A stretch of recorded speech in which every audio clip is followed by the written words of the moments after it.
મિત્રો, આ બનાવ અંગે મળતી માહિતી અનુસાર ગીર ગઢડા તાલુકાના આકોલાલી ગામે રહેતા ખેડૂત જેઠાભાઈ દેવાભાઈ વાજાને પાંજરેની સીમ વિસ્તાર કાંકરિયા તળાવ નજીક આવેલી સીમમાં 10 વીઘા જમીન હોવાથી તે પોતાના પુત્ર સાથે વાડીમાં કામ કરી રહ્યા હતા। ત્યારે બપોરે તેમના 45 વર્ષના પત્ની રિયાબેન ગામમાં આવેલા ઘરેથી બપોરનું ભોજન આપવા માટે લગભગ 12:30 વાગ્યાના સમયે આકોલાલીથી ધાબાવડ જવાના જૂના સીમ વિસ્તારના અવાવરૂ રસ્તેથી આવી રહ્યા હતા।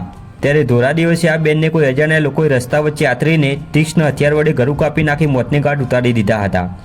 અને રિયાબેન વાજાનો પોતાના ગળામાં પહેરેલ સોનાનો હાર, કાનમાં પહેરેલ સોનાની કડી તથા નાક તથા પગમાં પહેરેલા ચાંદીના દાગીના સહિત અંદાજિત 2 લાખના દાગીના લૂંટી ત્યાંથી નાસી છૂટ્યા હતા। મિત્રો, બપોરના સમયે મહિલા પોતાના પતિને ટિફિન આપવા માટે જતી હતી ત્યારે આ ઘટના બની હતી અને લૂંટ કરવા આવેલા લોકોને ઓળખી જતા હત્યા થઈ હોવાની આશંકા વ્યક્ત કરવામાં આવી છે। અને ધોરા દિવસે આવી ઘટના બનતા સમગ્ર ગામમાં ડરનો માહોલ ફેલાઈ ગયો છે। આ સમગ્ર મામલે હાલ પોલીસ તપાસ કરી રહી છે।